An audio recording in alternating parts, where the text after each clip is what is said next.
One of the things that I often, preach when I go out and try to talk to groups about understanding homelessness is that homelessness really is the intersection of community condition and degradation of natural support.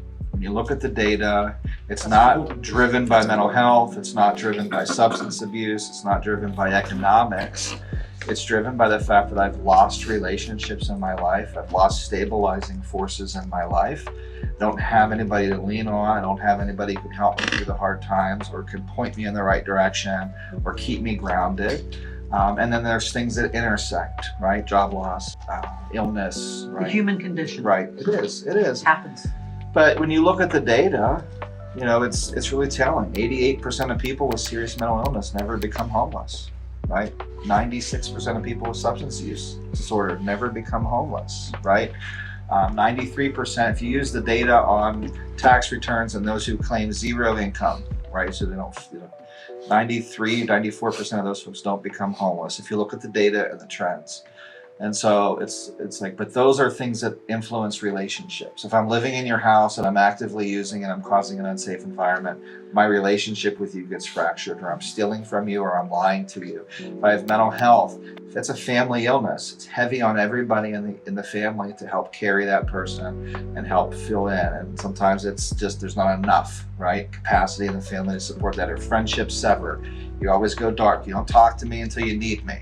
Well, that's dynamics. If I'm living with you and I'm eating your food and you're already struggling to just get by, hey, you got a contributor. It's time to go, right? And so we see fractured relationships that really are the driving force of moving folks into homelessness. And so I think it's important that we understand how connected housing is to everything. It really is. And the way to get out of housing is relationships. Yeah. The way folks exit housing, I've been doing this 2 decades, is relationships, right? Because it's relationships with the provider and somebody at that organization who has belief in me and who's encouraging me and supporting me and giving me resources. It's that person who I can call and say, man, I'm really struggling. Hey, I know you're struggling. I'm working really hard. And I have trust and I have belief in that person. They're there for me and they care about me, and I'm not just a number on a page. And it's the people I connect with and peers who are also trying to move forward in life. And it's the people that are volunteering. It's all of those relationships that actually move people. If you think about your own life, any change you've made, any growth you've had is often connected, every triumph, to a relationship. Unfortunately, that doesn't always mesh or is in congruency with the HUD model. Yeah. Of housing first. Yeah. Seth was listening to some podcasts, listen to educational information this morning to talk about housing first. And so that's a whole nother direction that we could go in. But this is why, reaching out and just the chance that I had to meet this incredible man and learn from him, and just that phrase that he just said, really is really empowering and enlightening to me. And so that's where sitting at the table and having conversations, but it's more than conversations, it's actions, it's intentional, it's strategic, and it's making sure that we are exposing the strengths, the weaknesses, the challenges, the opportunities around this table that made this process, this exercise, so to speak, so important to where we are today and where we hope to get in the future.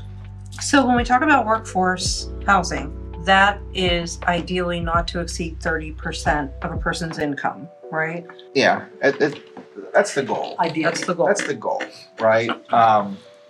Would I be happy at 40%? I'd be happy at 40%. I think the idea is to create a situation in which somebody can have the opportunity to thrive and not just simply live. We all have unexpected expenses, every one of us. As great as I am at budget, I have an Excel spreadsheet that breaks down everything that comes in by the percentage into buckets, right? As great as I am, things come up.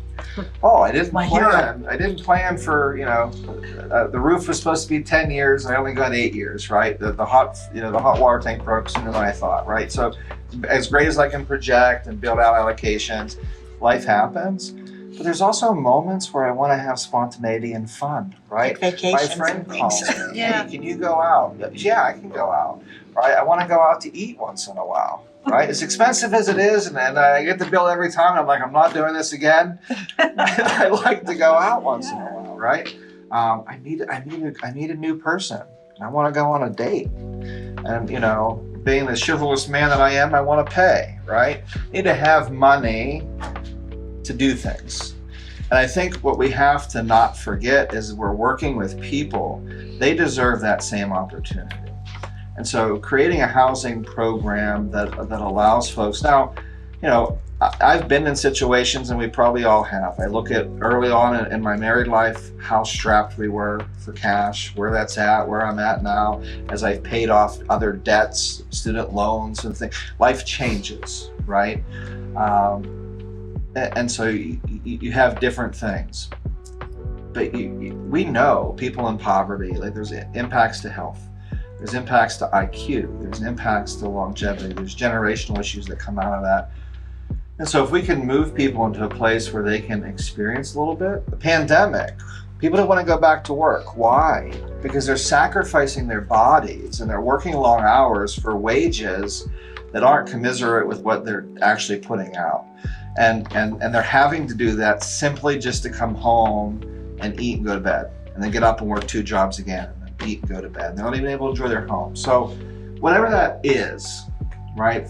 I'm comfortable with 40%, but it's just about quality.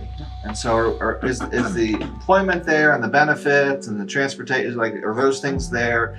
Access to grocery stores, because you could have somebody that's 40% for their housing, but the only closest grocery store is a Dollar General, right? And now they're spending more dollars, or a convenience store that's attached to a gas station, and I'm paying $6 for something that would be $2 at Walmart.